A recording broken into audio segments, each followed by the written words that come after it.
Chimata Tenkyuu, the god of the unknown, the invisible hand of the market who oversees marketplaces and the ownership rights of all things. With the decline of proper markets in the outside world, the gods that look over and protect marketplaces have also come to be forgotten. Chimata is one of those gods, who lost almost all her power and found herself in Gensokyo, where she was approached by the great Tengu Megumu Izunamaru with the idea of holding a market to distribute cards holding various abilities, something only possible by using Chimata's power to give up ownership of said abilities. The goddess knew she was being taken advantage of, but nonetheless saw this as an opportunity to collect faith and regain her strength, trusting she would be powerful enough to overcome any challenge after Megumu's inevitable betrayal. Overall, things went pretty well for her, and in some routes she is approached by different people with the idea to open markets she can benefit from, suggesting that this may occur more regularly now, allowing her to maintain her power. She even seems to have somewhat mended her relationship with Megumu by the time of the manga Lotus Eaters, where the Tengu intentionally caused red snow to fall on Gensokyo for the sole purpose of giving Chimata an excuse to hold a market, with seemingly no ulterior motives. Aside from Megumu, she had a short-lived relationship with Tsukasa Kudamaki, who acted as an intermediary between her and the Tengu, but seems to have ditched her completely by the end of Unconnected Marketeers. She also knows Momoyohime Mushi, another partner in that business alliance, though we haven't seen them together as of yet. As with most gods, Chimata tends to act in a very grandiose and dramatic manner, placing a lot of importance upon the things she governs and being easily angered when disrespected. That said, she's shown to be very polite otherwise, and seems to have mellowed out a bit after the events of Unconnected Marketeers. In 100th Black Market, she states that the black markets outside of her control will usually collapse eventually, and implies she doesn't gain any faith from them, reason why she collaborates with Nitori and later Marisa to put a stop to them. Additionally, with the opening of the markets, Chimata caused the ownership of all land to return to nothing, leaving it free for the taking, which is the premise for Unfinished Dream of a Living Ghost. Chimata's ability is stated to be capable of letting one relinquish ownership, but more accurately, in her own words, she allows for markets to occur under certain conditions, such as a rainbow appearing, a festival, or really anything that can be considered a special occasion.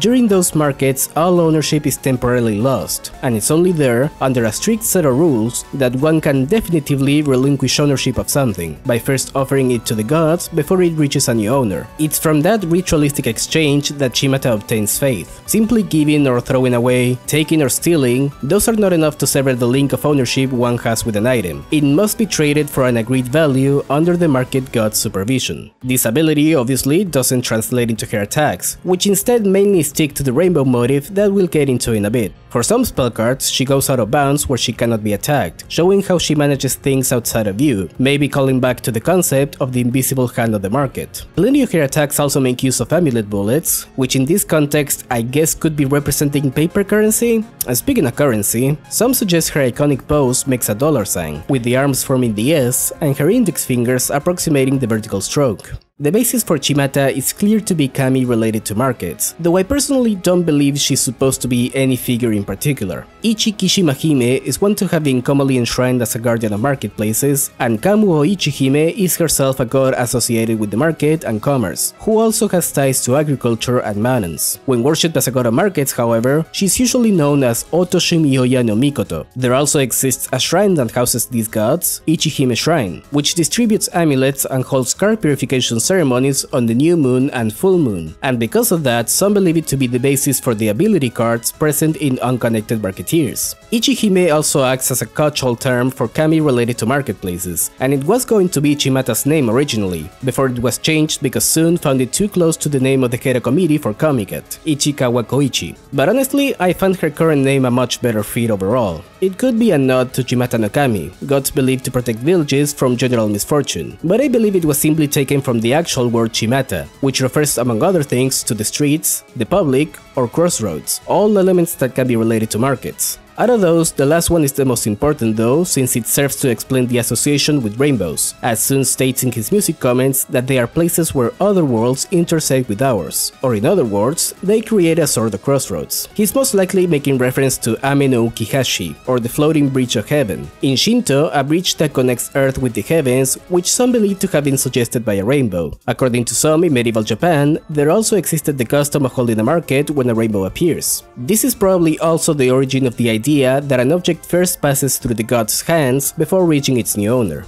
Now, Chimata to me is the soul of unconnected marketeers and embodies the main point of that game, which I think is a response to the rise of online trade and digital services. The game was developed during the COVID-19 pandemic, and Sun has mentioned it had a great impact on its themes. During that time, online activity was heavily emphasized. In particular, things like the buying and selling of goods and subscription services were getting more attention. My takeaway is that having Chimata appear in a weakened state calls into question the ownership rights in those scenarios. The way a subscription only gives you temporary access to something and can suddenly, for any reason, be taken away from you. Or, as good as a platform as I think it is, something like Steam doesn't really guarantee ownership of anything. All you get is a digital copy tied to that system. You're not holding a physical object in your hands that is 100% yours. I think that's what is meant in Chimata's profile by a glut of ownership rights. Everybody has access to these things, but that just means nobody truly owns what they pay for. There's not an equal exchange being made.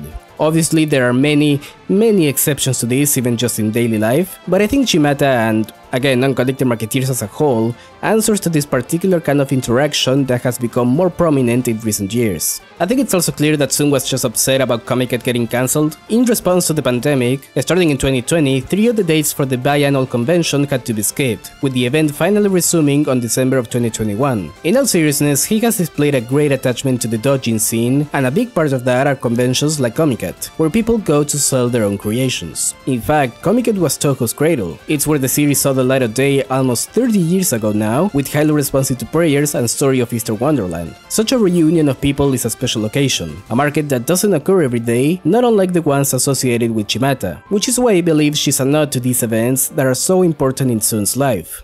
Unconnected Marketeers is the first and so far the only mainline game not to be initially sold at Comiket, and considering everything I said before, the fact that it had to first be released on Steam is just a little bit ironic. It did receive a physical release shortly after, however, and buyers also received a commemorative card featuring Chimata's image, containing a few sentences celebrating the trade of goods in person, passing from their original owner to a new one. I think the takeaway from all this is not only that you have the right to own what you pay for, but also a call to participate in the market, either by contributing to it or by directly supporting the people who do so. Your local market god will also thank you.